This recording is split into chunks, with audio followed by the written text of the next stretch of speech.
DK Metcalf was carted off the field and quickly ruled out with a knee injury sustained on this play, and in this video we're going to walk through what exactly might have happened. Welcome back everybody, I'm Dr. Brian Sutterer, and if you're new here and you enjoy learning about the underlying anatomy and mechanisms of different sports injuries, then please be sure and subscribe to the channel for all future videos.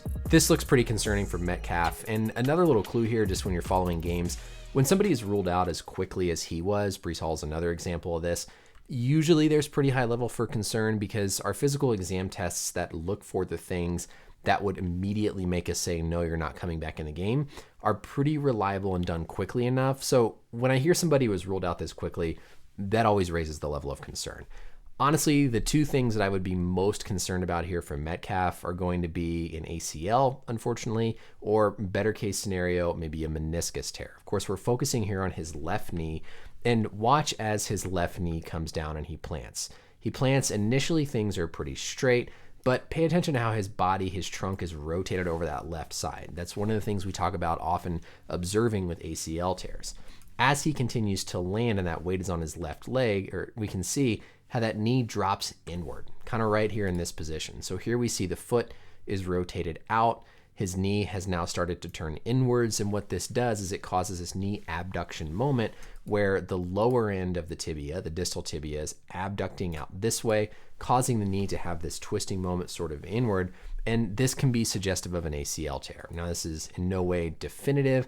Again, the only time I'd say it's definitive is if we actually see that shin bone shifting in place and snapping back in, which we don't here. But this mechanism looks like it's on that spectrum of severity where we might see something like an ACL. One thing I'm going to touch on more as I go through some of these possible ACL injuries is oftentimes this position we see with this knee valgus, there's some thought that that's actually because the ACL has already torn. So it's not that this motion causes the ACL to tear, it's that this is what happens to the knee when the ACL is deficient, and the ACL is torn already before this. So something we'll kind of talk through a little bit more as we see kind of known examples of this, just to learn a little bit more about the mechanism. So those are the two things to think about right away. Knowing what we see with the mechanism here, knowing that he was ruled out as quickly as he was, those are the first two things that I would be thinking of in the differential. I want to highlight a couple examples though of where we can see this similar mechanism, but not have an ACL tear. So this was James Wiseman, of course, had a meniscus tear, not his ACL.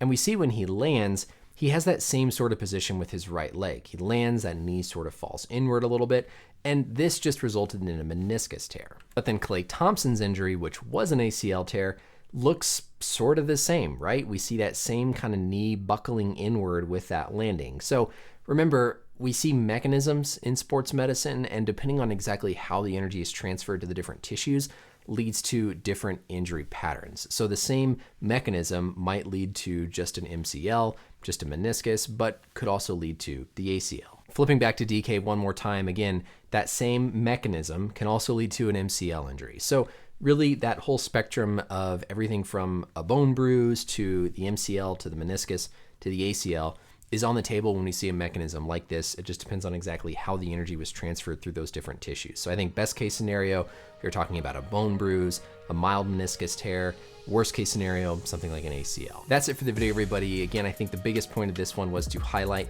how we can see different injuries with the same sort of mechanism, looking at James Wiseman's, Klay Thompson's, and then of course what happened here with DK Metcalf. Remember, the video doesn't tell the full story, and unless we see that clear shift in the tibia, you can't say with certainty that there's been something like an ACL tear.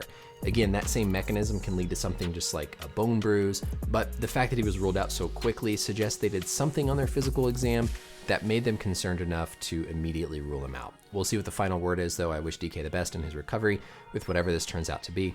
Let me know, as always, down below any questions or comments, and until next time, we'll see you later.